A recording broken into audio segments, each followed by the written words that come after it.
You are listening to the new book of Daniel podcast. On today's show, Obama's Homeland Security Inspector General has been indicted on fraud and theft charges. And Chris Hayes, the hall monitor at MSNBC or MSDNC, tells black voters that they cannot join the Republican Party. We'll find out why. A New York Post reporter has been locked out of Twitter for reporting public information about a popular socialist. Also, facts that show the coronavirus is being hyped way out of proportion.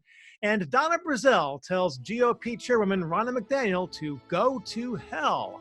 And then doubles down and says it again. I've got some tasty words for Ms. Brazile. All this and more on today's episode of the new book of Daniel podcast.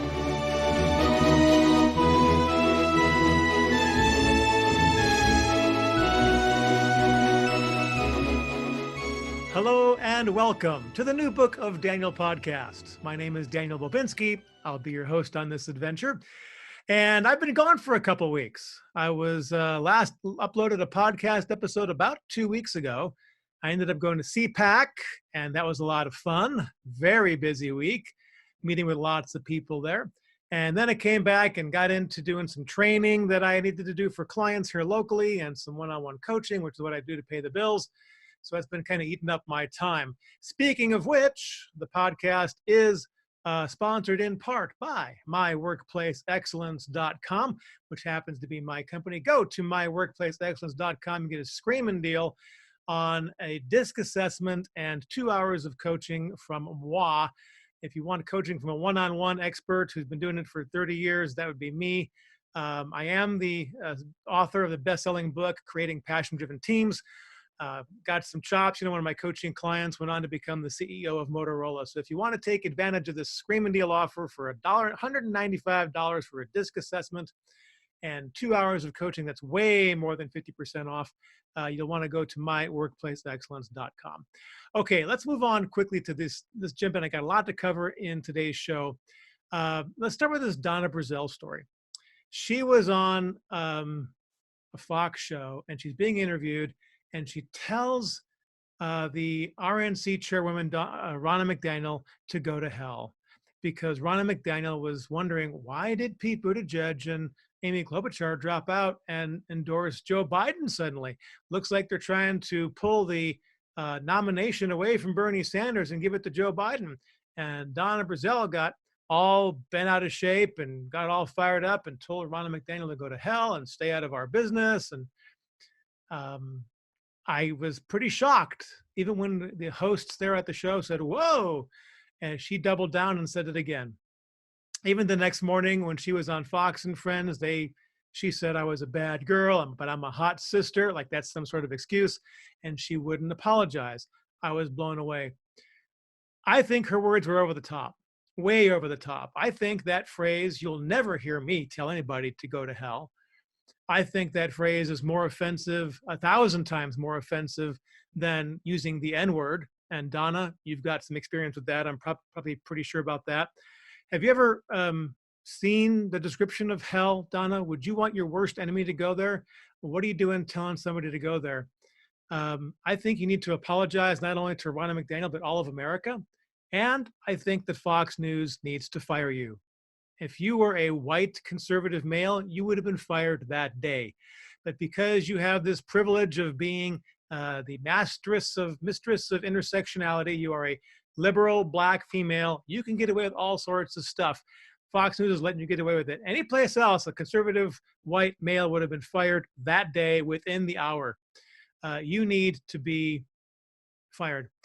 And was this a concerted effort? That's a great question Ronna McDaniel brings up, because it has all the markings of a concerted effort to bring Joe Biden to the forefront. And when you think about Buttigieg and Klobuchar bowing out the day before Super Tuesday and going, oh, I support Joe Biden. And then in the hours leading up to Super Tuesday and the day of Super Tuesday, you had Susan Rice and James Comey and John Brennan all saying, oh, we're all behind Joe Biden. And then the day after Super Tuesday, Mike Bloomberg says, hey, I'm bowing out and I'm supporting Joe Biden. It sure looks like a concerted effort so that Bernie doesn't get the nomination. The DNC, the Democratic National Committee, does not want Bernie to have this nomination. Why? Well, let's think about this for a second. Bernie is a socialist and openly tells people he's a socialist. We have data coming from back in February from Governor Cuomo in New York saying in the Wall Street Journal that Sanders cannot beat Trump being running as a socialist. So we know this. The Democrats don't want him in there with that role. We also know from polling at Gallup showing us that 37% of Americans are okay voting for a socialist, but the other percentages are not, right? You got 57% saying no. The NPR/Marist poll says that only 28% of Americans are comfortable voting for a socialist. So if Bernie was the nominee, that means at best he's going to get probably 40 to 45% of the popular vote. That means Trump wins with 55 to 60% of the popular vote, and the Democrats cannot and will not stand for that. So they really don't want Bernie in there. Besides that, there's some other factors. If Biden is the nominee, that means that when these investigations go forward that have already been set in motion to investigate Hunter Biden's activity with Ukraine, that suddenly that the DNC is going, and their public relations arm known as the legacy media will start screaming that all those investigations are political and that have no place in the process. And this is what we brought Trump up on impeachment charges for, was bringing this dirt into the political process. None of that is true. All of this happened before Joe Biden got heavily involved in the race, that we knew this was happening beforehand. It was already an investigative piece in the Department of Justice. But if Biden becomes a nominee, that means that his son will be, quote unquote, off limits. The willing press is going to play along with that. And you know what? Schiff and Pelosi have a vested interest in not getting their names into this investigation. I've written about this previously at Uncover DC. You'll want to go, by the way, read this article I wrote on this whole thing about Donna Brazile at uncoverdc.com. By the way, Donna, you did say, show me the proof. You're telling Ronna McDaniel, show me the proof. Where's the proof that this is a coordinated effort? I want to say, because you keep talking about how Republicans are using Russian talking points. In fact, you even said that in your rebuttal to Ronna McDaniel, that she's just using Russian talking points. Donna Brazile, show us the proof. Where is the Russian talking points? Where are they given to the Republicans? And I linked to this in my article too. Daily Cause has an article showing us what the Democrat talking points are. And one of the Democrat talking points is to talk about Russia talking points. But yet we don't see any Russia talking points. So bottom line, Donna, I think you owe Ronna McDaniel an apology. You owe the Fox News hosts an apology. You owe all of America an apology, and you need to get fired. Absolutely, you need to get fired. If it wasn't for your politically correct privilege, you would be fired already from yet another major news network. You were fired from CNN when you became the DNC chair, the interim chair, when the last time that Bernie was getting hijacked. Because you remember all that, Debbie Wasserman Schultz had to step down because of WikiLeaks showing that, we're trying to get Bernie out of the race and bring up Hillary. That was a rigged deal then too. You had a front row seat to that. So you know what it's like. You've been there. You need to be fired from yet another network. By the way, you were fired for leaking the debate questions to Hillary. That's why CNN fired you. But without question, you were over the top, unacceptable to American political discourse. Please, Fox News, fire Donna Brazile. All right, topic number 2. Obama's Homeland Security Inspector General has been indicted on fraud and theft charges. This is coming from the Federalist. Tristan Justice wrote this piece, and I will read a little bit here. Former Department of Homeland Security Inspector General Charles Edwards and his former aide, and this is an interesting name to pronounce, Murali Yamazula Venkata, I think I got that right, were indicted this past Friday on charges of stealing government property and to defraud the U.S. government. Yamazula was also charged with destroying records. The indictments were handed down by the Department of Justice, alleging Edwards and Venkata were working with others within the Inspector General's office to steal confidential and proprietary software that includes sensitive information on government employees. Prosecutors say that Edwards was attempting to resell a package of this software through his own firm. Not good. You know what? This operation lasted from 2014 to 2017. Even though he left the department in 2013, he continued to leverage his relationship with employees to conduct this scheme. Obama has this really tough time finishing sentences. Have you noticed this? Obama keeps saying that his administration had no scandals. This is a phrase that Obama uses a lot. Unfortunately, it's not a complete sentence, it's just a phrase. The complete sentence should be that his administration had no scandals that the media reported. That's the complete sentence. He had lots of scandals. Spygate, Benghazi, they were running guns out of that. Fast and Furious, more gun running. IRS targeting of conservative parties and T group parties. Obamacare, if you like your doctor, you can keep your doctor. But the big thing now is Spygate. Obama knew what was going on. We are getting these leaks out now that Comey and Strzok and all these FBI guys are talking about that Obama knew what was going on. So the same question that we asked of Richard Nixon can be asked of Obama. What did Obama know and when did he know it? I think we know the answers. It just hasn't made it into common American conversation yet. It's still being called a conspiracy theory. I think you're going to see the theory part prove out to be actual facts. All these Obama administration talking points, by the way, they're lies. Obama, his whole administration was a bunch of lies and passive aggressive stuff, pulling the wool over the eyes over the American people. If you're tired of lies and you want to get good doses of truth, I encourage you to subscribe to this podcast. The New Book of Daniel podcast comes out normally twice a week. We'd like to do it more often, but subscribe to the podcast. If you're watching on YouTube, click the little red button down below, then click the bell and click the word all. And then you get notified every time we come up with a new podcast, which should be, like I said, twice a week. And we got a really cool podcast coming up later this week. You're not going to want to miss the interview that I'm conducting. I will talk about that in here a little bit. So let's move on to topic number 3. Little story about YouTube socialist Carlos Maza. I believe that's how you pronounce his name. In February, this big Bernie bro, Carlos Maza, wrote that he just found out that James Carville, who was Clinton's big spokesman, remember Mr. Louisiana talking, James Carville, and I'll tell you, he's got that unmistakable Southern drawl of James Carville. You just can't miss it.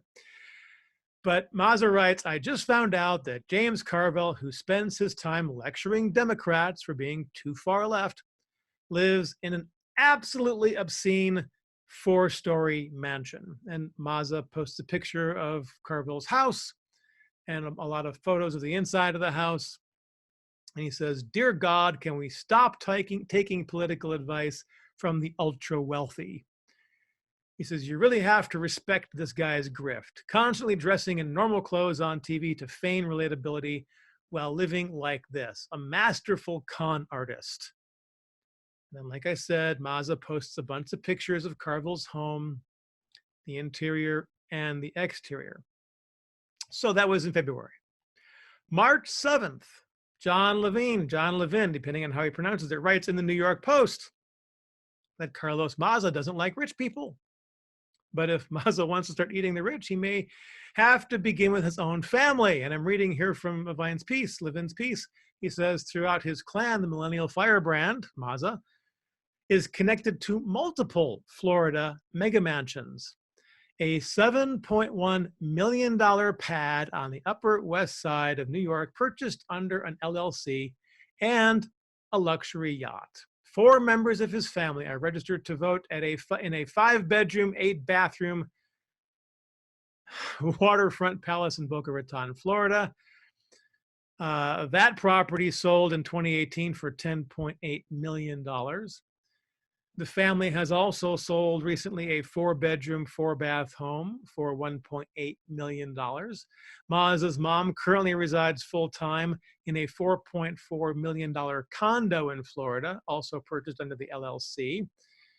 That same LLC purchased that $7.1 million condo in the Upper Manhattan, which they still own. All right, so suffice it to say that this guy, Carlos Maza, his family is, shall we say, wealthy.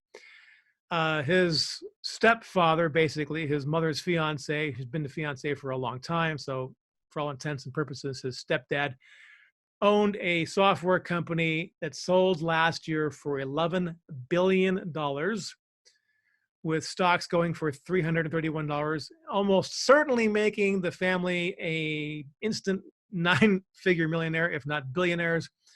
John Levine reported that Maza's parents have pitched in for rent at Carlos's East Village pad. Maza did not respond to multiple inquiries from the New York Post, but in a statement posted to Twitter, I love this, in advance of the publication of the Socialist, F-A-U-X, Socialist, he fessed up to his silver spoons. He says, "My mom and her fiance are very wealthy, thanks to a software company that they started together when I was a kid. As a result, I've gotten to live a life of tremendous privilege."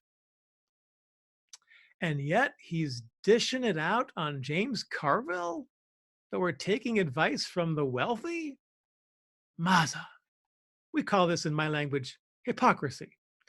Well, all right, so John Levine ends up tweeting about this, right? This is all public information. None of this stuff he did dig in any kind of unethical way. All of the information I just shared with you is public record that the New York Post reporter John Levine did on his own and reported. And then he tweets about it,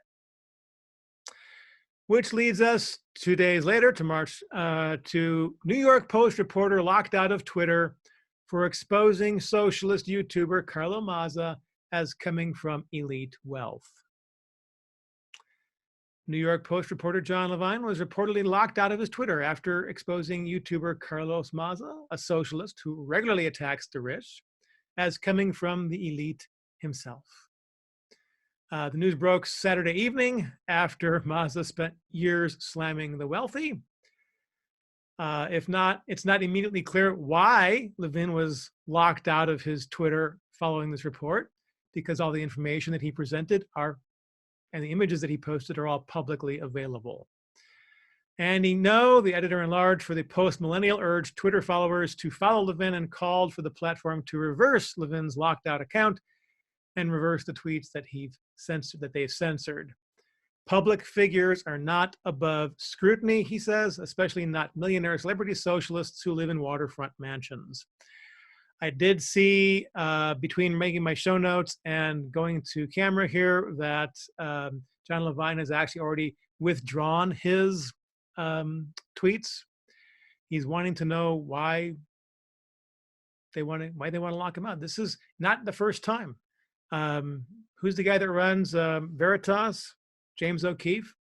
He got locked out for posting publicly available information too. I don't understand what Twitter's problem is, but it's publicly available information. We should be able to post it. It's not defamatory. It's just facts. Well, all right, let me just move on a little bit here. As many of the regular listeners know, I live in Idaho.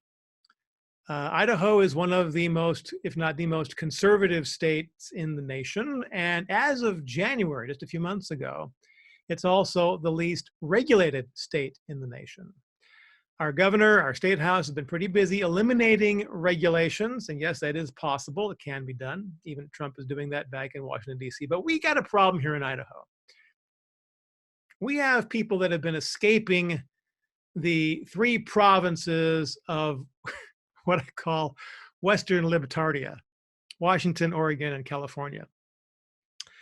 And a lot of these folks are finding their way to Idaho because we do have a very high quality lifestyle here. We've got a lot of freedoms. There's not hardly any government interference at all in your life. The problem is that these people escaping Western Libtardia are bringing their leftist viewpoints with them, and we're kind of in danger, I think. And so, as a guy who listens to the show, we've got a new sponsor to the show, Mr. Ty Daniels of the Lyft Realty Group. He's based in Northern Idaho. If you're thinking about moving to Idaho, we could use the conservative reinforcements here. If you want to go to Northern Idaho, or if you just want to get like a vacation home, Northern Idaho is absolutely beautiful. You got Lake Coeur d'Alene up there, you got Sandpoint. If you want to deal with a realtor who has very similar values to what I talk about on this show, Ty is your guy. Just visit liftrealtygroup.com or give Ty a call at 208-640-6333. Tell him the new book of Daniel sent you, and he'll give you absolutely first-class treatment. And he'll treat you with the respect and the values that we talk about on this show. He'll help you find the perfect home or vacation home right up there in beautiful Northern Idaho. Lots of beautiful places up there. Give Ty a call at 208-640-6333. Tell him you heard about him on the new book of Daniel. All right. And by the way, thanks to Ty for helping to sponsor the show.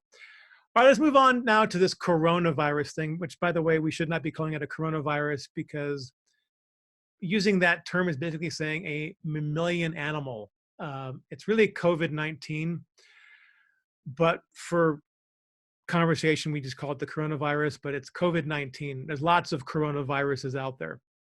But this media hype, the media is using this virus as a way to attack Donald Trump. And I got some facts here that are going to be curious to you that you can use.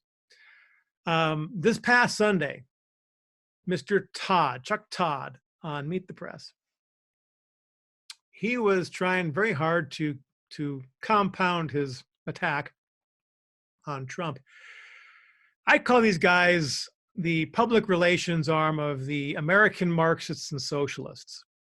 We commonly refer to these people as Democrats, but they realize that this is where they're getting some traction with this virus. They couldn't get traction with Russia. They couldn't get traction with the impeachment, but they're getting some traction with this virus. They're creating a hype, and it's affecting us because they've created such a hype and such a crisis mentality that all of a sudden you can't find toilet paper in the stores, so it's affecting people.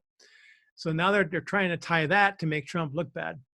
Newsbusters has a great story on this. Nicholas Fondacaro is the author. He writes, NBC political director Chuck Todd spent a part of Sunday's Meet the Press musings about how the virus could be President Trump's version of the Iran hostage crisis, where President Jimmy Carter showed such poor leadership and the public voted him out and voted in Ronald Reagan. So Chuck Todd's talking to Washington Post columnist Matt Biden. Of course, we know that the Washington Post loves Donald Trump.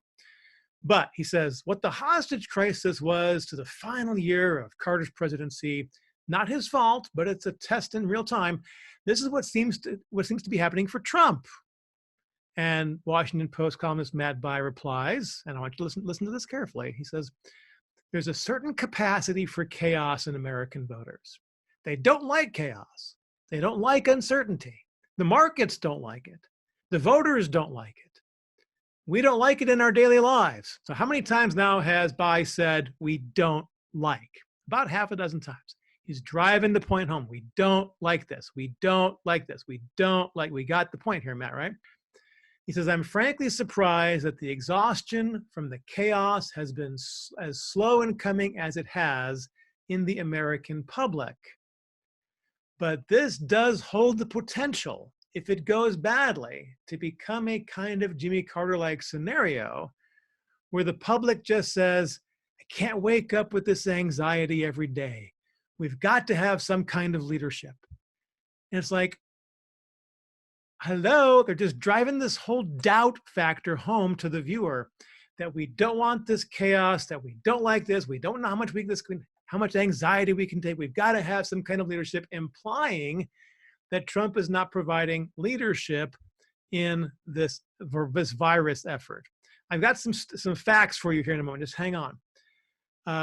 So here's all this hype on the one side that the DNC media, Marxist, socialist media supporters, all those guys are just talking bad, creating the hype. But then you've got Dr. Drew, and I'm quoting now from CNS News, but maybe you've seen these videos, and I've posted them on my Twitter account. When he says, in 2 separate interviews, Dr. Drew Pinsky, MD, says the liberal media are overreacting to the coronavirus, and that they don't know how to report on it, and they've created a hysteria. He quotes Dr. Drew saying, the press needs to shut up, adding that measures being taken by Trump, the CDC, and Dr. Anthony Fauci are appropriate and should be heeded. So here we have Dr. Drew saying all the measures that Trump and the CDC and Anthony Fauci are doing are appropriate. The leadership is there.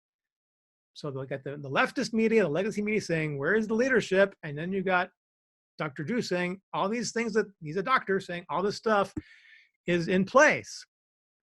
And then he says the right people are combating the virus, stressing that the Dr. Fauci, who's the head of the National Institute of Allergy and Infectious Diseases, will tell you what's going on.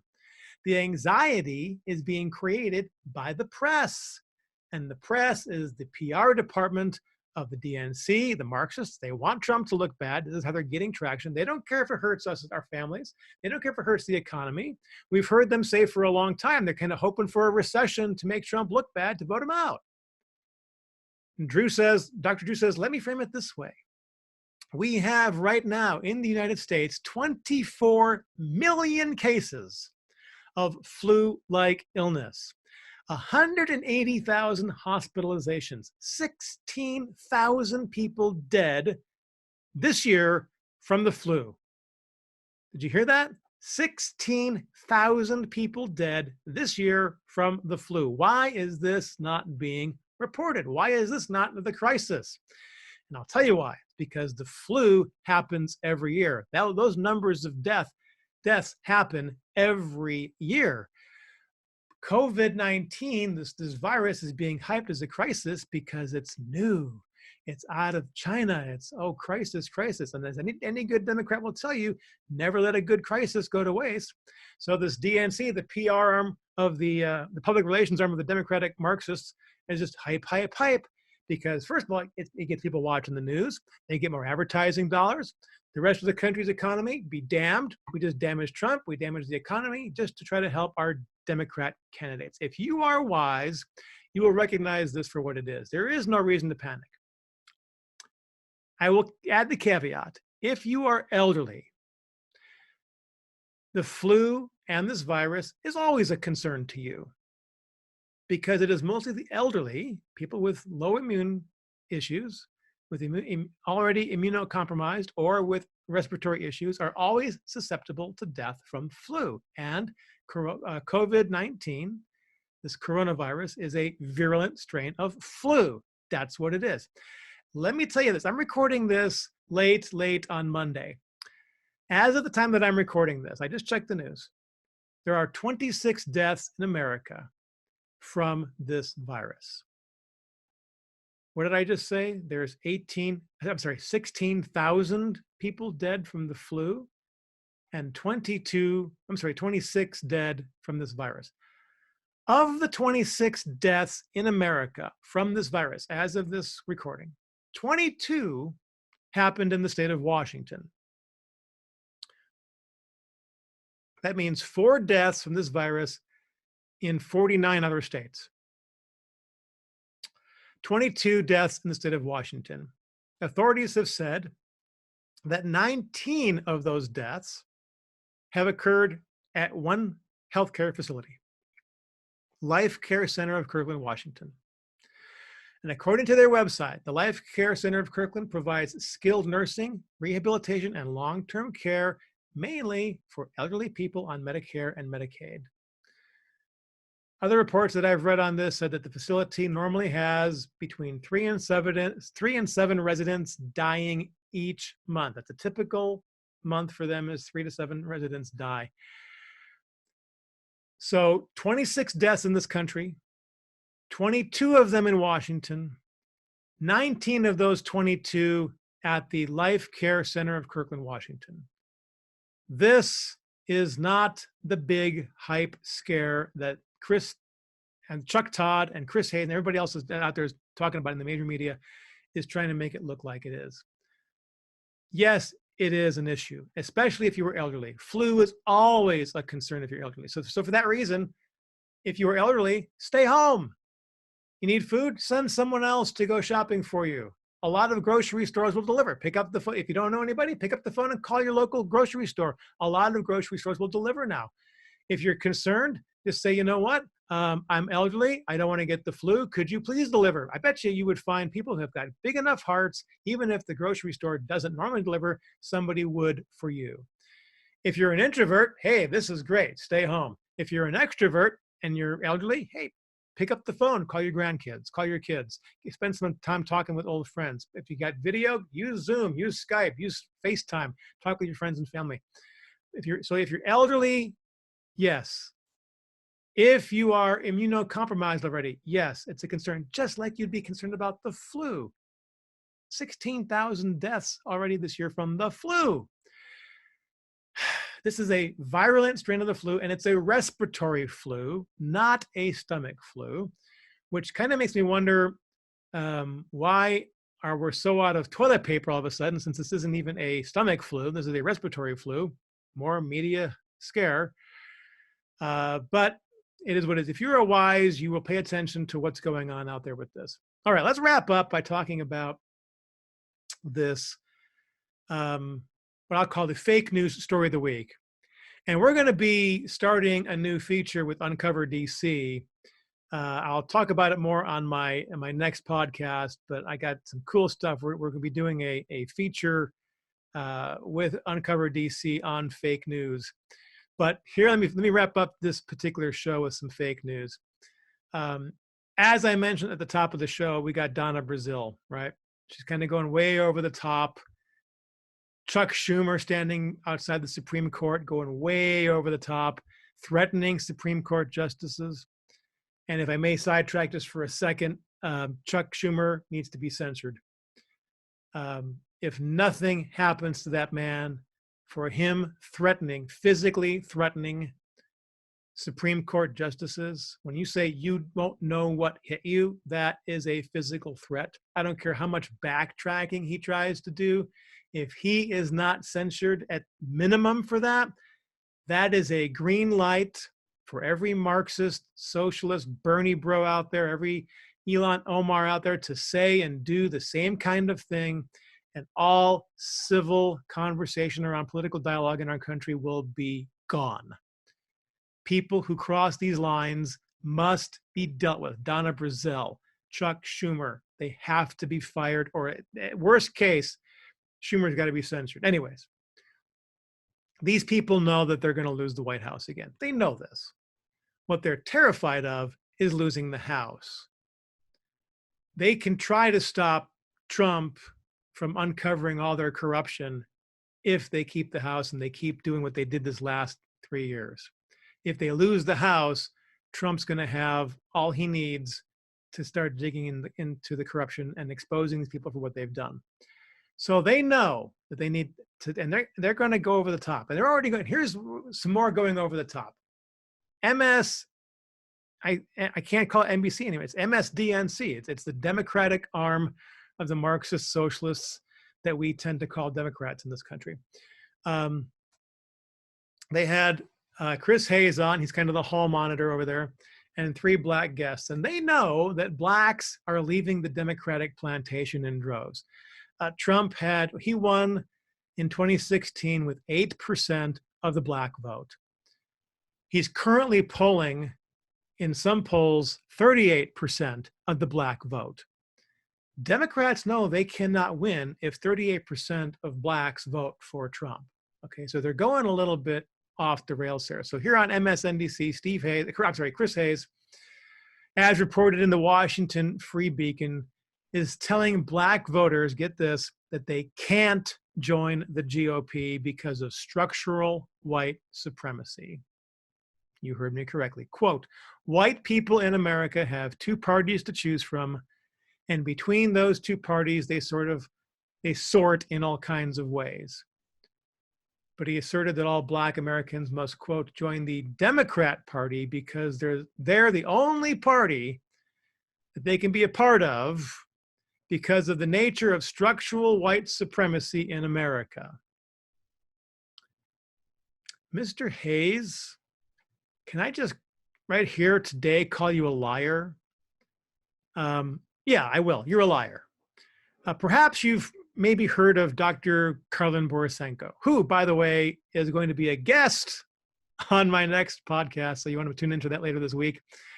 But she is in a very similar line of work as I do. I'm a management leadership coach for 30 years. She did her doctoral dissertation on workplace bullying. She's a management leadership coach as well. She made a big splash in the news recently after voting for Democrats for 20 years. And she started noticing a lot of bullying going on in the Democrat Party and in Democratic conversations. And that bothered her, as it should. And she started looking around with a little more of an objective mindset. And she made her way to a Trump rally where people were telling her she was going to get hated on.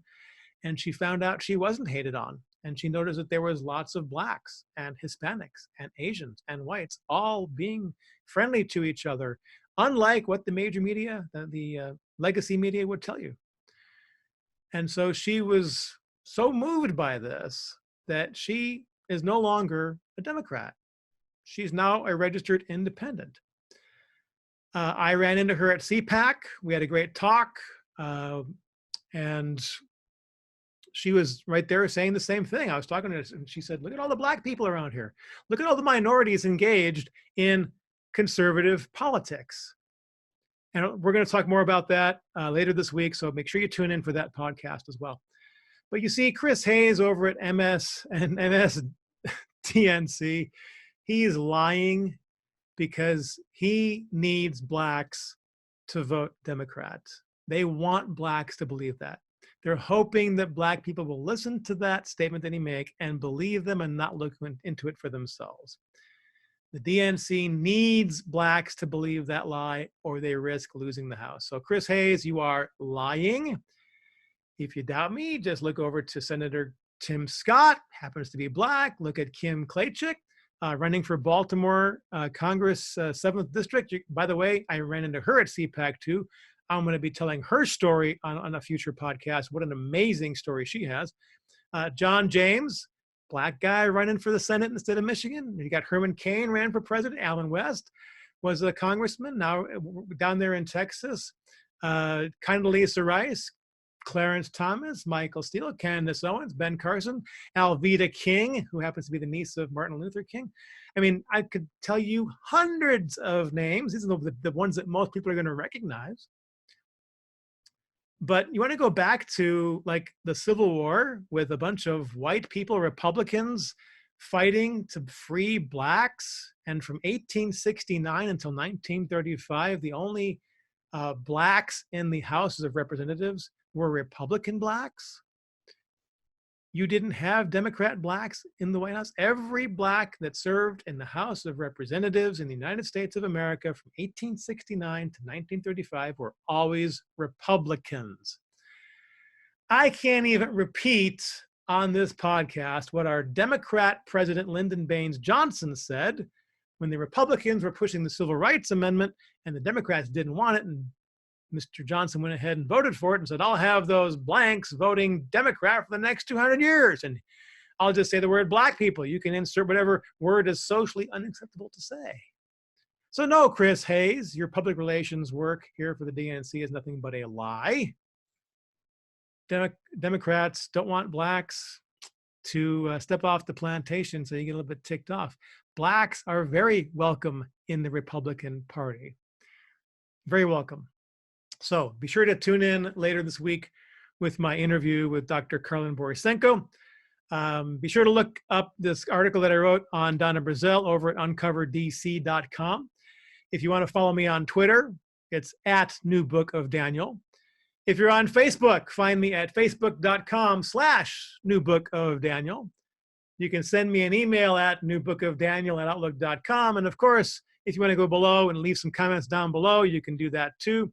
Check out the show notes for links to all of the columns that I referenced in this particular show. I want to thank you for listening to the New Book of Daniel podcast. My name is Daniel Bobinski, and we'll catch you on the next show.